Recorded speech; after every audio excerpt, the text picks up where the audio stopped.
تو سب سے پہلے بنیاد جو رکھی قرآن حکیم نے فرمایا اللہ تشرکو بہ شیئا. بنیادی بات یہ ہے کہ کسی کو اللہ کا شریک نہ بناؤ. شرک کی مختلف قسمیں ہیں، جن میں سب سے بڑی اور سامنے قسم تو یہ ہے جیسے اس زمانے کے مشرک بت پوجتے تھے، یا آج کا ہندو بت پوجتا ہے، یا آج کا عیسائی عیسیٰ علیہ السلام کے بت کے سامنے کھڑا ہے. بت پرستی، ایک بت اپنے ہاتھوں سے بنایا، خود تراشا ایک پتھر کو اور پھر اسے اللہ کا شریک سمجھ لیا اور اسے نفع پہنچانے والا یا نقصان پہنچانے والا مان لیا. اس کی اطاعت نہیں ہوگی تو نقصان ہوگا، اس کی پوجا کروں گا تو نفع ہوگا. یہ اسے شرک جلی کہتے ہیں، ایسا شرک جسے ہر کوئی دیکھ رہا ہے، سامنے ہے.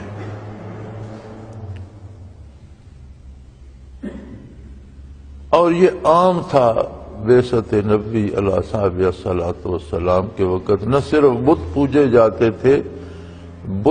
جاتے تھے، فرشتوں کی خدا کی بیٹیاں کہہ کر پوجا جاتا تھا، سورج پوجا جاتا تھا، چاند پوجا جاتا تھا، ستارے پوجے جاتے تھے، اور بے شمار جانور پوجے جاتے تھے، آگ پوجی جاتی تھی، پہاڑ پوجے جاتے تھے. ایسی ضرب لگی اس شرک جلی پر لا الہ الا اللہ کی کہ جسے نصیب ہو جائے وہ بت کے سامنے سجدہ نہیں کرتا. اس کے لیے بت محض ایک پتھر کا ٹکڑا رہ جاتا ہے.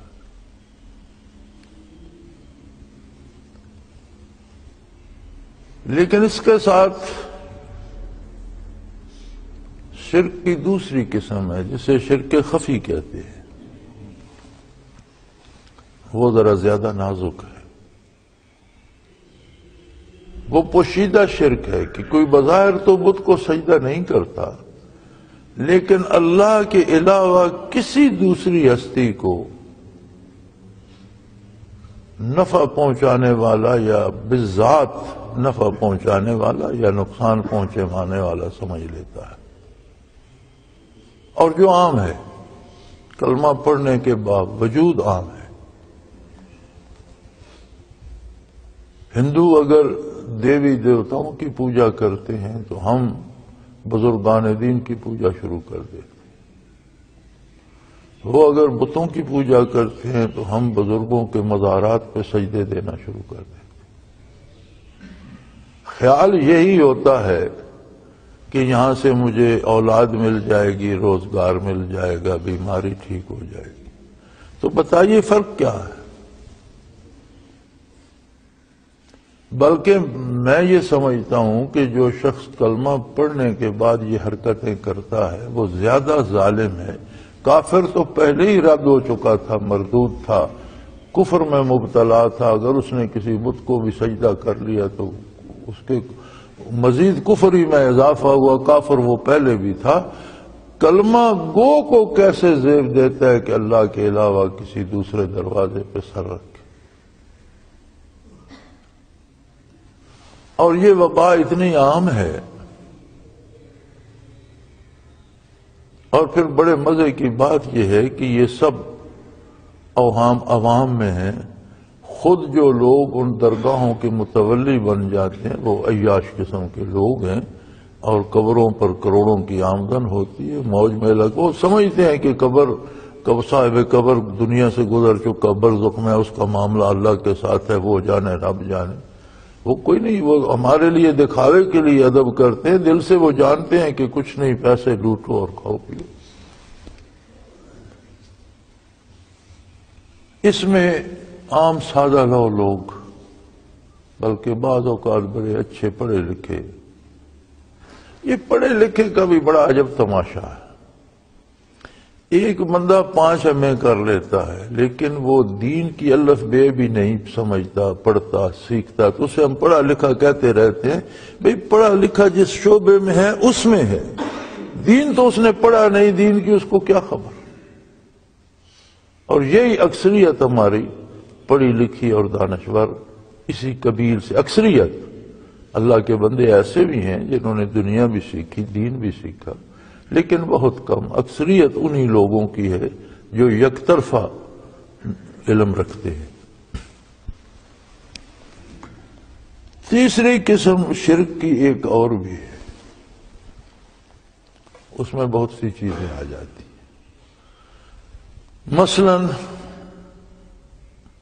آپ اپنے الیکشنوں کو دیکھ لیجئے، ہم ووٹ اس لیے نہیں دیتے کہ یہ بندہ اہل ہے، قابل ہے، دیانتدار ہے، جس منصب کے لیے ووٹ دے رہے ہیں اس کا اہل ہے، نہیں۔ ہم سمجھتے ہیں میں اس کو ووٹ دوں گا تو مجھے یہ مل جائے گا، یہ میرا فائدہ کر دے گا، وہ کرے یا نہ کرے۔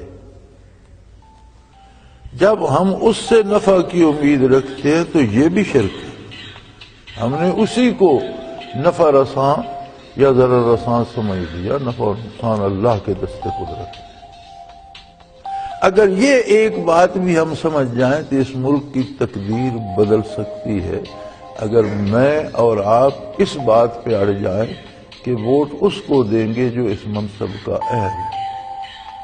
ہم امید رکھتے ہیں سیاستدانوں سے، امراء سے، دوسرے لوگوں سے کہ یہ نفع پہنچائیں گے، ان کی غلامی میں اللہ کی نافرمانی کر لیتے ہیں، اللہ کے رسول کا حکم چھوڑ دیتے ہیں صلی اللہ علیہ وسلم، اور ان کی بات مانتے ہیں۔ اللہ اور اللہ کے رسول کے مقابلے میں کسی کی بات ماننا بھی شرک خفی کی ایک قسم ہے، اس لیے اس کی مانتے ہیں کہ ادھر سے کسی نفع کی امید نہیں، ادھر سے امید ہے۔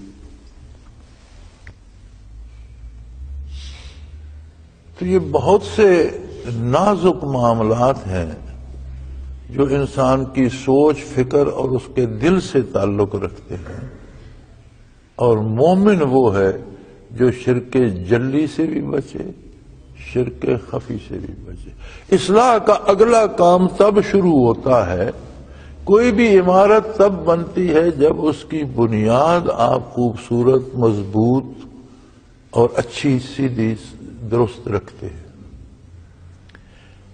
اللہ رب العزت نے اصلاح احوال کی بنیاد رکھی ہے کہ اللہ کے ساتھ اس کی ذات، اس کی صفات میں کسی کو شریک نہ کیا جائے، ظاہراً بھی خفیہ طریقے سے بھی۔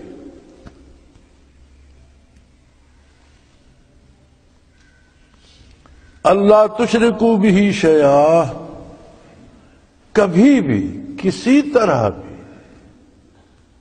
اللہ کی ذات اور اس کی صفات میں کسی دوسرے کو شریک مت کیجیے۔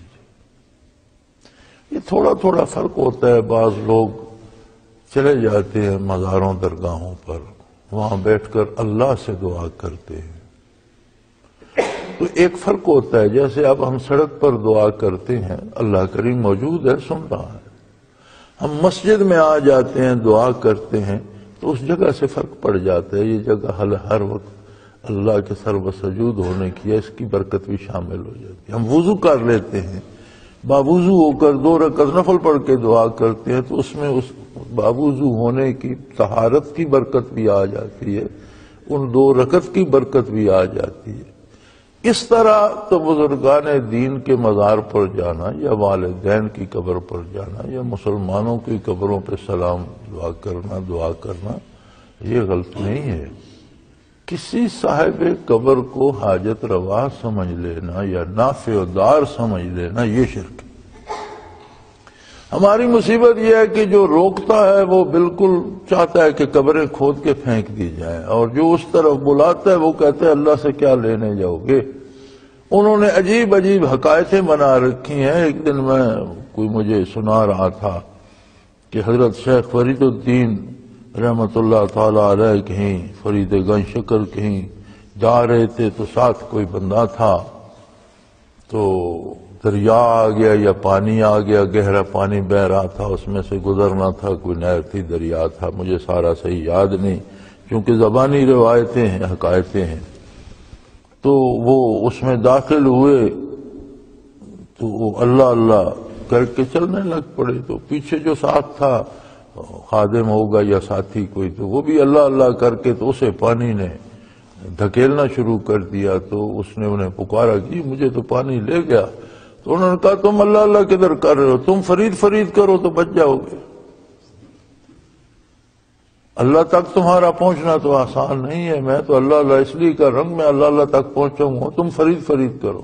یہ اس طرح کی حقائقیں بے سند اور گھر کے لوگوں کو اس شرک میں مبتلا کرتے ہیں کہ تم اللہ سے کیا مانگو گے، تم قبر سے مانگو یار، اللہ سے تو یہ صاحب قبر مانگے گا۔